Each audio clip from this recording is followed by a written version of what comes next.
Ya Nabi, salam alaika. Ya Rasul, salam alaika. Qala radhiyallahu ankum furudul wudu'i sittatu asya. Al-awwalu an-niyyatu imma niyyatu raf'il hadathi aw at-taharati lis-salah wal wudu' wa takunu hadhihi inda ghusl al-wajhi. Athani ghusl al-wajhi jami'ihi sha'ran wa basharan illa batin al-lihyati al-katifati wal 'aridain al-katifain. الثالث غسل اليدين مع المرفقين. الرابع مسح شيء من بشرة الرأس أو شعره ولو بعض شعرة.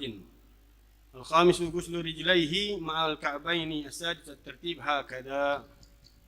Alhamdulillah wa syukurillah, di malam hari ini kita kembali dalam kajian kita di dalam kitab Mukhtasar Latif yang dikarang oleh Syekh Abdullah bin Abdurrahman Bafadal, yang mudah-mudahan Allah Subhanahu wa taala memberikan terus ilmu-ilmu yang bermanfaat untuk kita di dalam menyempurnakan ibadah kita dengan Allah Subhanahu wa taala. Amin ya rabbal alamin.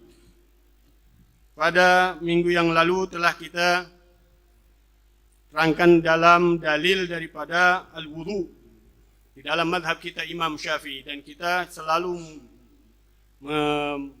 memfokuskan di dalam madhab kita Imam Syafi'i.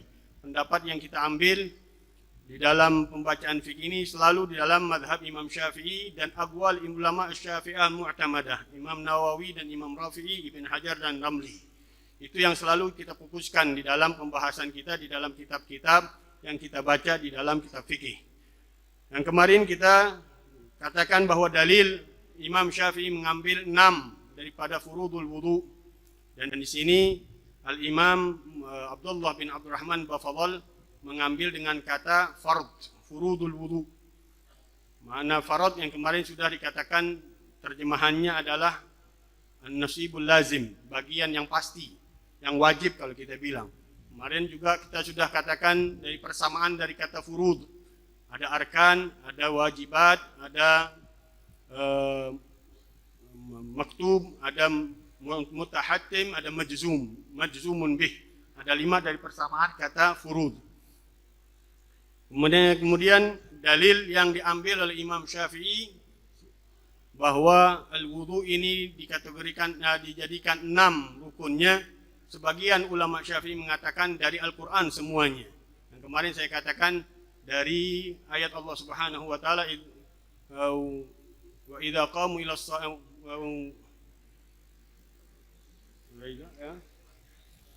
idza qumtum ila sholati faghsilu wujuhakum wa aydiyakum ila al-marafiqi wamsahu bi ru'usikum wa arjulakum ila al-ka'bain. Idza qumtum dikatakan itu dalil niat.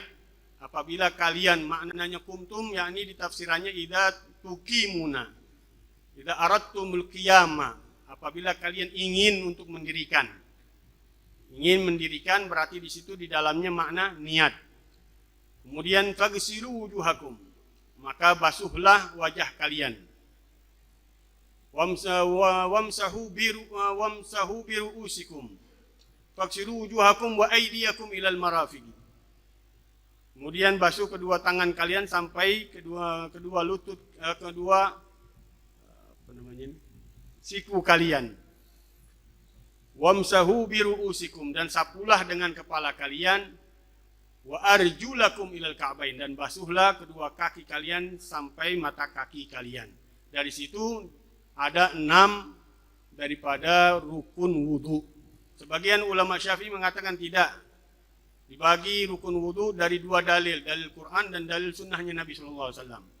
Dalil Quran yang tadi akan Rasulullah sallallahu bih, mulailah dengan la bi khususis sabab. Diambil ibrahnya dengan lafaz yang umum. Ibda'u bima bada Allah bih. Mulailah dengan apa yang Allah mulai dengannya. Dari semua ibadah yang Allah mulai dengan itu, maka dimulai dengan apa yang dari susunannya. Seperti ayat Quran tadi dimulai dari idza kuntum ila sholati faghsilu wujuhakum wa aydiyakum ilal marafiqi. Dari mulai basuh wajah, basuh tangan, kemudian menyapu kepala, kemudian membasuh kaki, itu urutannya seperti itu di dalam Al-Qur'annya.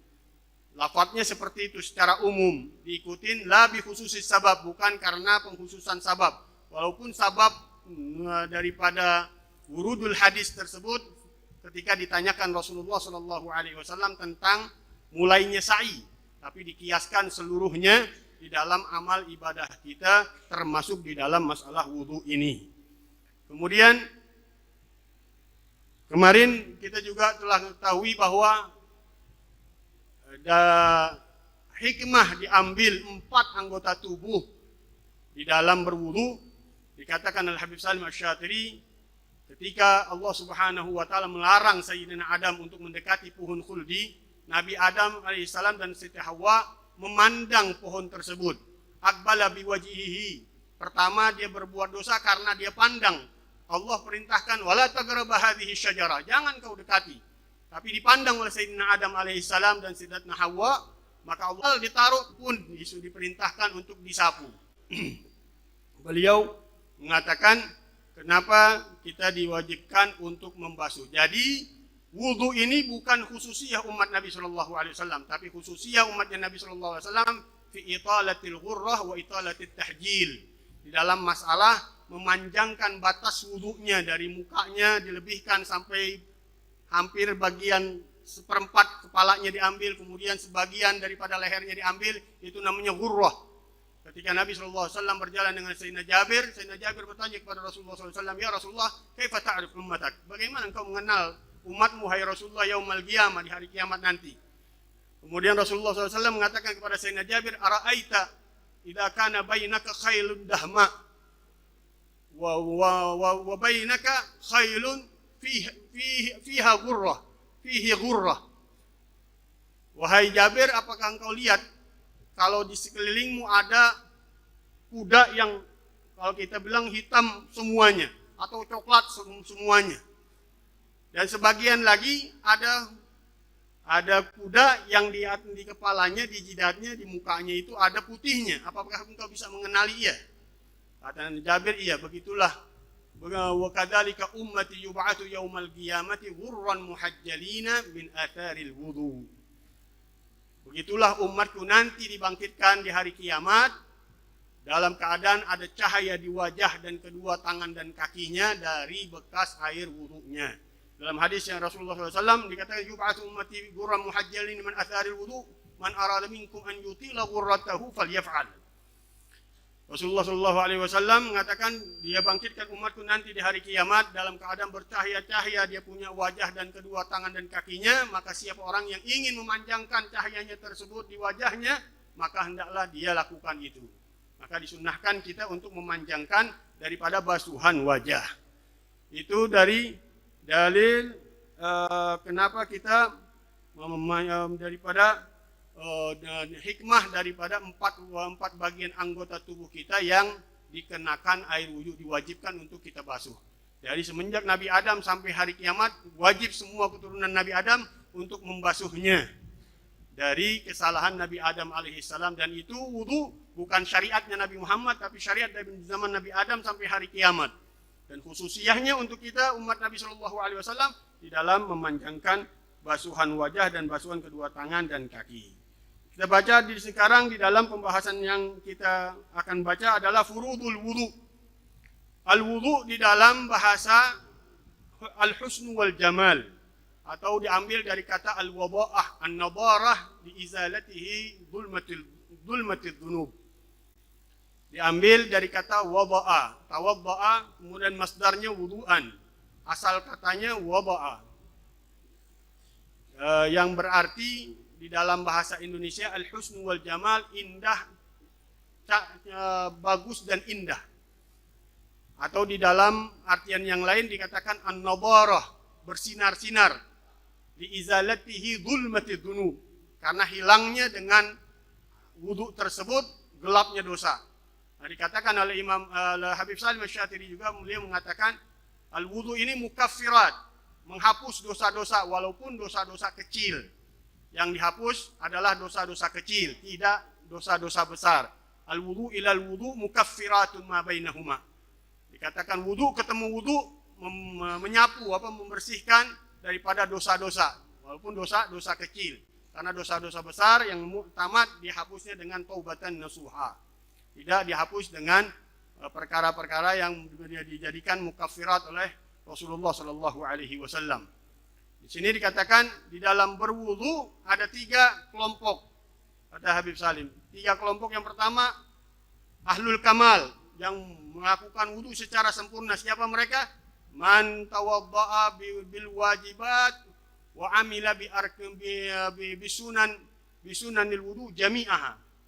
Orang yang melakukan seluruh kewajiban-kewajibannya dan melaksanakan sunnah-sunnah seluruhnya. Itu yang berat itu. Yang kedua ada wasat, ahlul wasat, kata Habib Salim, yang tengah-tengah. Dia melakukan yang wajib tapi ngambil yang sebagian aja dari sunnah-sunnah. Ya'mal bi ba'dhus sunanil wudu. Yang ketiga katanya lil kusala, orang-orang yang pemalas ini. Yang terakhir adnahum katanya lil kusala, yang mengamalkan hanya yang wajib-wajib saja. Tahu nih kita nih. Kita mungkin yang tengah-tengah dah. Kalau kita mengamalkan sunanul wudu semuanya, walaupun dikategorikan oleh para ulama kita, ada Habib Sa'ad juga menuliskan daripada pendapat yang mengatakan bahwa seluruh daripada sunnah-sunnah wudu dan salat ada 1000 sunnah. Ada 1000 sunnah di dalam wudu dan salat. Yang dulu Habib Abdullah bin Husin bin Tahir kalau ziarah Zambal, dia dari kota Masilah sampai kepada pintu Zambal sudah menghitung 500 daripada sunanul wudu katanya. Kemudian pulang dari Zambal dia hitung lagi, menghabiskan seluruh daripada sunnah-sunnah salat sampai 1000. Dan pada masanya Habib Abdurrahman bin Mustafa Al-Idrus, pada waktu itu beliau menjadi ketua Azhar Asy-Syarif di Mesir. Dalam pengetesannya di dalam ujiannya dimintakan untuk menyusun sunnah-sunnah di dalam wudu dan salat. Beliau sampai, para ulama yang lain ada yang 600, ada yang 800, beliau sampai 1000 dari apa yang beliau dapatkan dari guru-guru beliau. Tapi sampai sekarang pun saya belum pernah baca itu kitab. Baru dengar-dengar aja. Belum ketemu kitabnya. Baru dengar ceritanya. Nanti kita akan masuk di dalam masalah sunan-sunannya. Jadi wudu asal katanya diambil dari wada'ah, an-nabara atau al-husnu wal jamal. Di dalam definisi fikihnya adalah ismun li ghusli a'dha'in makhsusah bi niyatin makhsusah. Nama yang dijadikan untuk membasuh bagian anggota tubuh yang khusus dengan niat yang khusus. Itu definisinya wudu. Definisinya wudu dalam istilah fikihnya adalah nama yang dijadikan untuk membasuh sebagian anggota tubuh kita dengan niat yang khusus. Kemudian dikatakan al-awwalu an-niyah. Yang pertama adalah niat. Wahia lughatan al-ghaslu. Ini sudah kita pahami. Niat awalnya adalah keinginan atau menuju kepada sesuatu, itu namanya niat. Walaupun pembahasannya panjang lebar, tapi kita ringkas saja di sini. Wa syar'an qasdu syai' muqtarinan bi fi'lih. Di dalam fikihnya adalah menuju kepada suatu kerjaan yang dibarengin dengan kerjaannya langsung. Kecuali 3 kata ulama. As-shaumu waz zakah wal udhiyah.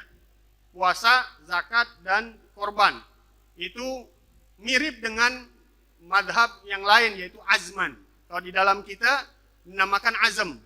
Kalau kerjaannya tidak langsung berbarengan dengan niatnya, itu dinamakan azam di dalam pendapat ulama kita. Maka dikatakan sebagian ini 3 ini azman yagumu magamal niyah. Ya, 3 perkara ini puasa, kemudian zakat, kemudian berkorban ini azman yagumu magamal niyah. Dia menduduki tempatnya niat. Karena di dalam niat, di dalam fikih kita Imam Syafi'i harus berbarengan. Puasa kita niatnya dari malam, puasanya pagi. Begitu juga zakat, kita boleh dari awal puasa boleh kita mau ngeluarin zakatnya, tapi ngeluarinnya mungkin di sebelum orang sembahyang Idul Fitri. Kita ngeluarinnya dari niatnya udah dari awal puasa boleh.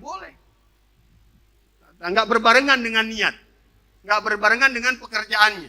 Begitu juga udhiyah, kita niatinnya dari takbiran kita niatin mau keluarin korban.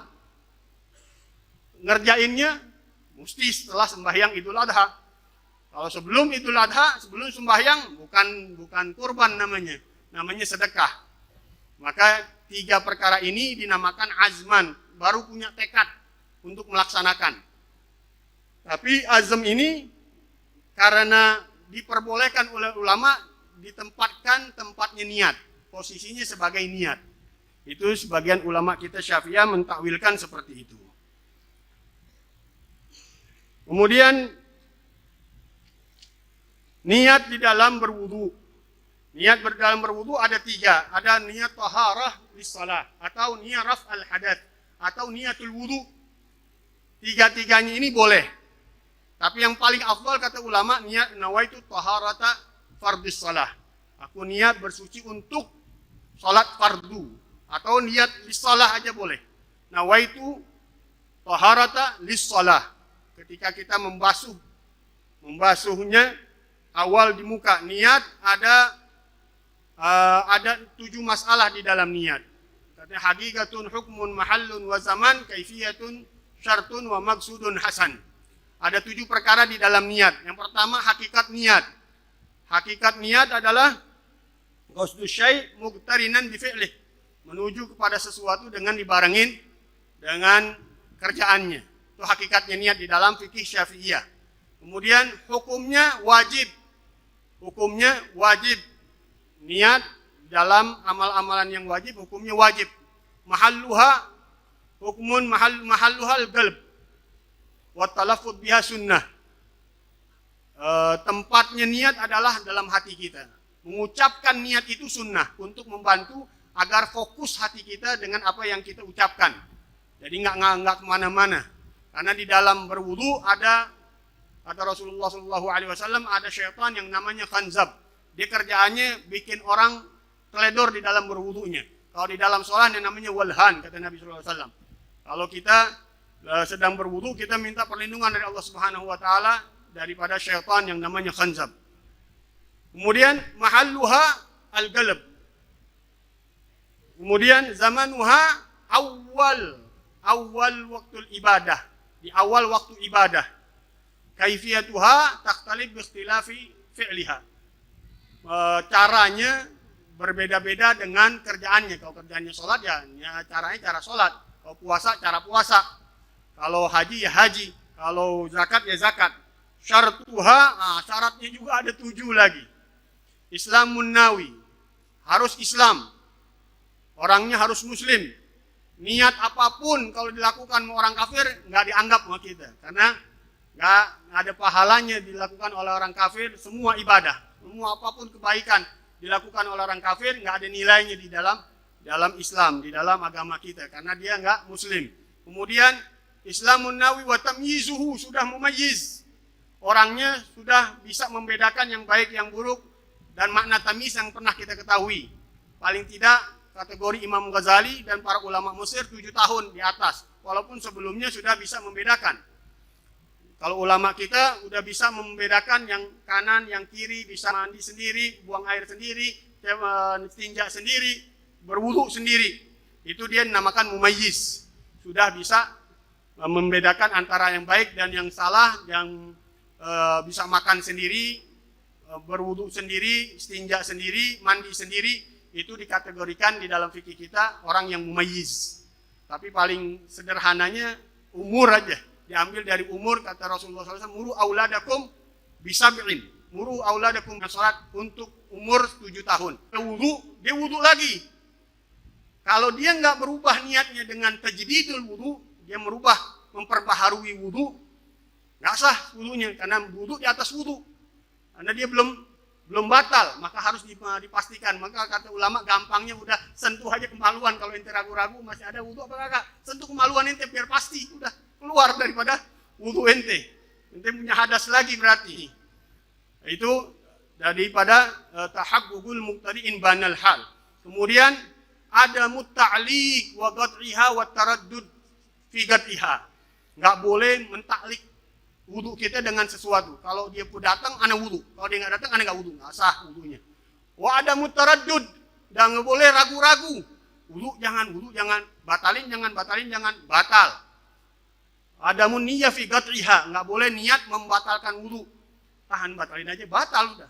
Nggak pakai enggak. Otomatis dengan ente niat di dalam hati ente berubah, nggak mantap lagi, nggak kuat lagi, udah berarti ente keluar dari kerjaan tersebut. Dan sini semua masuk di dalam semua syurut ibadah di dalam niat. Semua ibadah syarat niatnya seperti itu, nggak boleh ragu-ragu.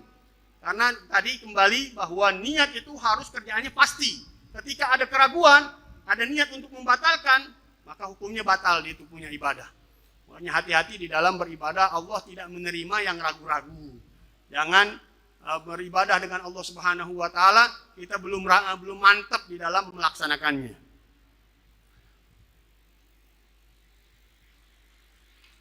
Kemudian macam niatnya raf'ul nawaitu taharata lis-shalah. Kemudian nawaitu raf'al hadas. Lafaz niatnya atau yang kita masukin di dalam hati kita wajibnya, aku niat bersuci untuk sholat. Aku niat mengangkat hadas. Aku niat wudu. Itu paling mudahnya. Nawaitul wudu.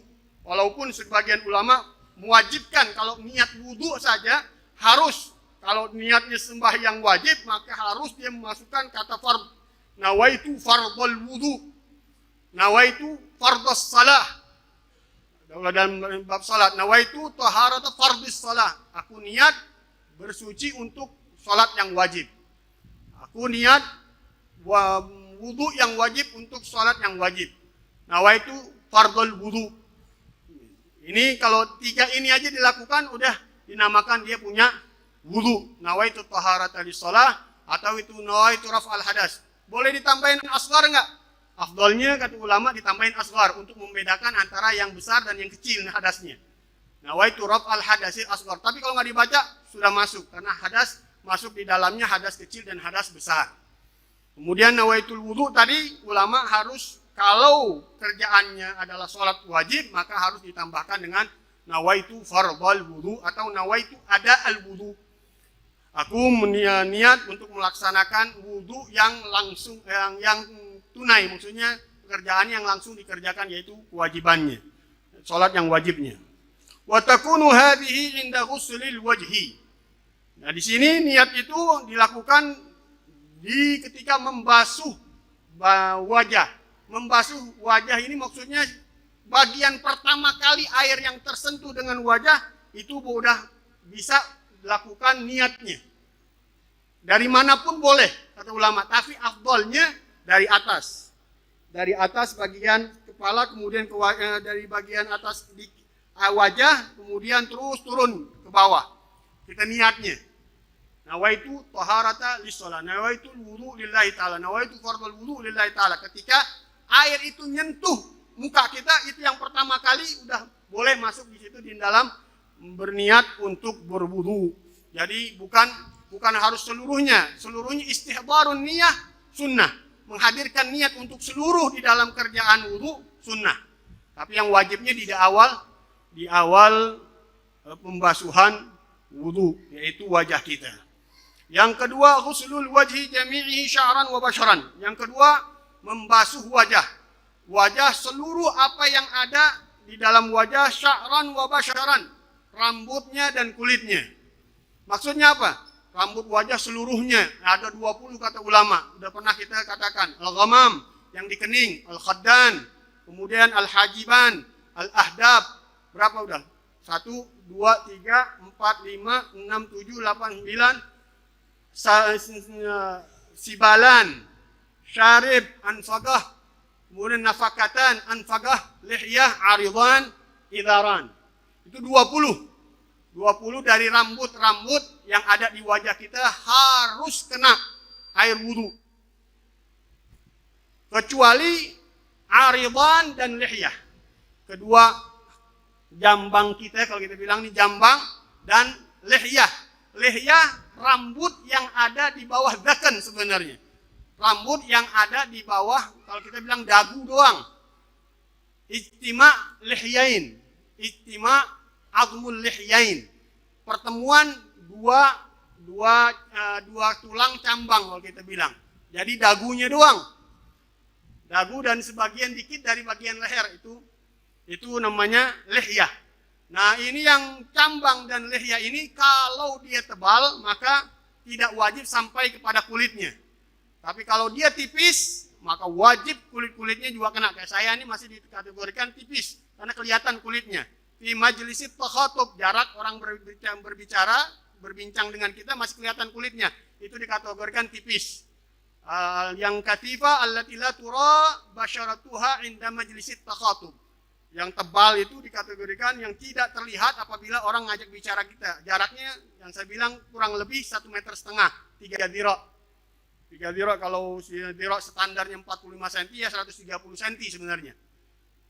3 dirok itu jarak orang ngajak bicara kita, dia ngelihat nggak kulitnya kita. Kalau masih kelihatan maka dikategorikan tipis itu jenggot dan cambangnya. Kalau nggak kelihatan maka yang wajib hanya ketika kita mingkem merahnya bibir wajib. Karena bukan bagian dalam dia, bagian bohir, bagian yang nampak. Bagian yang nampak itu kalau orang menutup kedua mulutnya. Kalau kita bilang mingkem. Mingkem kan kelihatan merah bibirnya. Nah, bagian merah bibirnya kalau orang rokok tukang hitam kelihatan bibirnya itu wajib dibasuh. Illa batinul lihyatil katifati wal adidain katifain. Kecuali batin lihya bagian dalam daripada jenggot yang tebal dan cambang yang tebal. Yang ketiga ghuslul yadaini ma'al mirfaqaini. Kalau dia punya wajah dua. Ini kita kasih gambaran memang sudah terjadi soalnya. Ada orang punya wajah dua mungkin. Wajah dua, yang wajib yang di mana? Dua-duanya wajib dibasuh. Kalau di asli, dua-duanya wajib dibasuh. Kalau di satu wajahnya nggak asli, ya nggak wajib. Kayak pernah bab tayamum sama dari ujung jari-jari sampai dengan siku. Siku adalah pertemuan antara tulang adud, tulang otot dan tulang tangan, lengan. Itu siku. Tapi wajib karena dia tidak akan tersentuh seluruhnya kecuali ngambil bagian anggota wudhu kita. Dan yaitu tangan. Wa ghuslu rijlaihi ma'al ka'bain. Dan membasuh kedua kaki disertai dua mata kaki. Kata Rasulullah SAW, wailun lil a'qabi minan nar. Hati-hati, celaka, neraka wail bagi orang yang nggak perhatian dengan tumitnya. Karena tumit biasanya pecah-pecah, apalagi orang Hadramut. Apalagi musim dingin kayak sekarang. Itu pasti pecah-pecah. Atau petani-petani, atau yang pekerja-pekerja keras lah, yang biasa keluar, apalagi nggak pakai sendal, pasti pecah-pecah.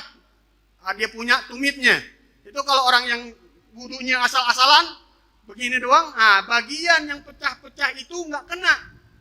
Karena wajib bagian yang pecah-pecah itu kalau belum tertutup dengan kotoran kalau kita bilang, atau tertutup dengan daging barunya ya.